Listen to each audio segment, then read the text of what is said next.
ओम शांति। अभी तो महान आत्माओं के बहुत से विचार सुन ही रहे हैं आप लोग। मेरा भी एक विचार चलता है कि साकार बाबा ने अपने 3 मैंपन की बात जो बताई बाबा ने कि पहला बॉडी कॉन्शियस का मैं है, असली मैं है, दिल शिकस्त मैं है। साकार बाबा ने सब कुछ त्याग कर रहा है और त्याग करने के बाद भी बाबा ने कितनी परीक्षाएं दी। नहीं तो मैंपन तो वहीं खत्म हो गया था बाबा का, असली मैंपन आ गए थे, लेकिन बाबा ने कितनी परीक्षाएं दी और यहाँ बैगरी का पाठ तक किया। तो उस आत्मा, महान आत्मा ने मैंपन को करने के लिए, असली मैंपन को प्राप्ति करने के लिए कितना जबरदस्त पुरुषार्थ किया है और हम क्या कर रहे हैं ये देखना है।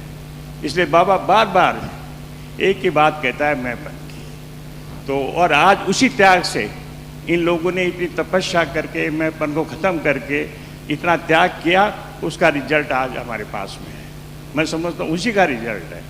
हम लोग क्या कर रहे हैं कि हम बाद में आए और आते ही सीट मिल गई, अच्छा परिवार मिल गया और हमारा जीवन भी अच्छा बन गया और बाबा ने हमारे सोर्सेज भी अच्छे बना दिए। आज मैं समझता हूँ संपन्नता में, सोर्सेज में हम बहुत ऊंचे स्टेज पर हैं।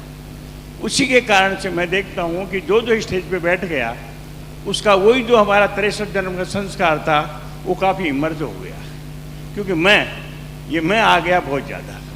तो मैंने सोचा कि अगर हम इस मैं पे कंट्रोल कर लें, और उसका एक ही मैंने उदाहरण देखा, मैं देखता हूँ कि मैं नहीं कर रहा हूँ, बाबा कर रहा है। जैसे बाबा साकार से मिलते थे तो लगता था कि बाबा नहीं कर रहा है, बच्चे मैं नहीं कर रहा हूँ, बाबा कर रहा है, लगता भी था ऐसा, अनुभव भी बाबा ऐसा करवाता था। तो हमारे में ये जब आ जाएगा कि मैं नहीं हूँ, बाबा करवा रहा है, तो हमारे को भी अनुभव हो और सामने वाले को भी अनुभव हो कि वास्तव में मैं नहीं कर रहा हूँ। क्योंकि हम अभी फंस गए हैं। मैं देख रहा हूँ, हम देख रहे हैं कि बहुत प्रॉपर्टी है, बहुत सोर्सेज है, मज़े करो, आराम से करते हैं। अच्छा, दूसरे दुनिया से हम लाइफ तो अच्छी है ही, हम संस्कार भी अच्छे कर रहे हैं, विचार भी अच्छे चल रहे हैं, लेकिन बाबा जो चाहता है वो बात तो नहीं हो रही है ना। बाबा चाहता है कि मैं पर। तो मैं ये समझता हूँ कि सबसे पहले हम ये सोचें कि मैं नहीं कर रहा हूँ, इस पे गहराई पे जाऊँ, बाबा मेरे से करवा रहा है, ये एक्सपोज हो। आज जैसे कल भी बात हो रही थी, इतनी हम सेवाएं कर रहे हैं, माँ नाम होता है ब्रह्मा कुमारी जी का कि ब्रह्मा कुमारी जी कर रहे हैं, बाबा का नाम नहीं हो रहा है। आज शिवानी का भी इतना नाम हो रहा है, हर जगह जाओगे तो शिवानी बहन बोल रही है। तो हमारा कोई ऐसा ट्रेंड बदले कि बाबा करा रहा है, लोग भी कहें इनसे बाबा करवा रहा है। अभी तक ये स्टेज शायद नहीं आई है, या हमारे में कमी है क्या है। तो इस व्यवस्था के लिए सोचना चाहिए हमको कि जो भी हमारे टीचर्स आज मान टीचर सब बैठे हुए हैं, सबको ये सोचना चाहिए कि मैं नहीं कर रहा हूँ, बाबा मेरे से करवा रहा है। आज अधिकार खूब है, सारा कुछ है, लेकिन ये मैंपन जो है ना, तो मैं समझता हूँ इस पर कोई असर है। व्यवस्था ऐसी ही रही है, लेकिन व्यवस्था में जो टॉप हैं वो ये सोच के चलें कि बाबा ने हमसे ऐसा करवा रहा है। मैंने अपने जीवन में देखा अभी थोड़े दिन में कि बाबा ने मेरे से कितना करवाया है। शुरू से मैं देख रहा हूँ मेरे अज्ञान काल से कि बाबा ने कैसे मेरे को लिफ्ट देके यहाँ तक पहुँचाया है। तो उस काम से मैंने शुरू किया अपने आप से बात करना कि बाबा करवा रहा है, मैं थोड़ी कर रहा हूँ, ये तो सब बाबा ने करवाया है और निमित्त बन के कर रहे हैं। उसका रिजल्ट मैंने देखा कि मैं तो खुश रहता ही हूँ। मैं समझता हूँ कि पावरफुल स्टेज है मेरी। हालांकि आप जानते हो मेरे को कैंसर हो गया था 3 साल पहले, डेंगू चिकनगुनिया हो गया था, और उसके बाबा ने ऐसा उठा करके आज पहले से स्वस्थ बना दिया, ऐसा फील कर रहा हूँ मैं आपसे। तो ये बाबा का बहुत बड़ा वंडर है। बाबा हमारे साथ बहुत बड़ा वंडर कर रहा है। अभी यहाँ भी अनुभव कर रहा हूँ कि अव्यक्त बाप दादा अभी पाठ नहीं है, बाबा का भी साकार में नहीं है, लेकिन बाबा का जबरदस्त पाठ चल रहा है। आप अनुभव करें, बाबा आपको बहुत बड़ा उड़ा रहा है। ऐसा नहीं है, बाबा भी डायरेक्ट हमसे करा रहा है। तो मैंने देखा कि अगर हम इस भावना से रहते हैं कि बाबा मेरे से निमित्त बन के करवा रहा है और मैं नहीं कर रहा हूँ, ये अनुभव अंदर में हो, ये रियलाइजेशन हो, और ये रियलाइजेशन होगा तभी हम चेंज कर सकते हैं। तो मैं कहता हूँ सभी आत्माएं अगर ये कर लें तो आपके भाव स्वभाव, तेरा मेरा सब खत्म हो जाएगा। तो प्रैक्टिकल करके दिखाएं। भाषण बहुत करते हैं, तपस्या खूब करो, लेकिन प्रैक्टिकल तो करो ना। साकार बाबा ने प्रैक्टिकल करके दिखाया, कितना त्याग तपस्या की। आप देखो साकार, क्योंकि मैं साकार बाबा के साथ 4 साल रहा हूँ और 4 साल में जो अनुभव किया उसी का अनुभव आज तक मेरे को आगे बढ़ा रहा है।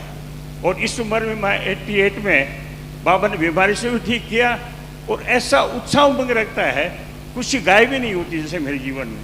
तो ये बाबा का कितना बड़ा कमाल है। तो बाबा का कमाल तभी हो सकता है जब प्रैक्टिकल में हम कुछ करके बताएं।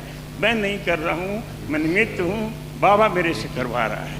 ये मेरा है प्रैक्टिकल अनुभव और उससे हमारी अवस्था सेवाएं भी बहुत अच्छी होती हैं। हमारे वाले अब सेंटर वगैरह में देखता हूँ, मैं हमेशा यही कहता हूँ कि मत सोचो क्या करना है, आप अपना जीवन बनाओ, खुश रहो और बाबा हमसे करवा रहा है। तो बाबा तो बहुत कुछ करवाएगा। अगर बाबा पे हमने छोड़ दिया तो मैं समझता हूँ तो बाबा से वंडर करा रहा है। तो मैं समझता हूँ अभी बाबा को अपने निमित्त समझ कर करें और जीवन को सफल अपना भी करें, दूसरा का भी अनुभव कराएं। यही मेरी शुभकामना है। ओम शांति। शर्मा जी पूछ रहे हैं आपकी एज क्या है, उम्र क्या है? 88। भाई ताली बजाओ। इतनी बड़ी उम्र में क्या स्पिरिट है आपके अंदर? स्पिरिट का मतलब मैंने देखिए बिजनेस मेरा हो रहा है जैसे बाबा करवा रहा है, गृहस्थी बाबा चला रहा है और खूब अच्छी तरह से चला रहा है। मैं तो समझ रहा हूँ पहले टीचर हमारे निर्भय भाई जी रहे वहाँ कलकत्ते में, और मैंने निश्चय करके रखा बाबा से जब से मिला हूँ, 1 महीने बाद भी बाबा से मिला था मैं, फिर मेरा 100% निश्चय रहा कि बाबा ही मेरा सब कुछ है। और बिजनेस करते, घर गृहस्थी करते, हमने बाबा को आगे रखा और बाबा को आगे रखने के कारण से मेरे को हर जगह बाबा ने आगे रखा। और इस समय तो पता नहीं क्या स्प्रिट करती है, यानी मैं समझता हूँ बीमारी के बाद भी मेरे को बहुत ठीक कर रहा है, जबकि मैं कोई डॉक्टर से भी नहीं कर रहा हूँ, अपने आप ही बाबा अपना प्रेरणा दे करके और बहुत अच्छा कर रहा है। Thank you. तो बाबा को बहुत बहुत धन्यवाद। बहुत अच्छा।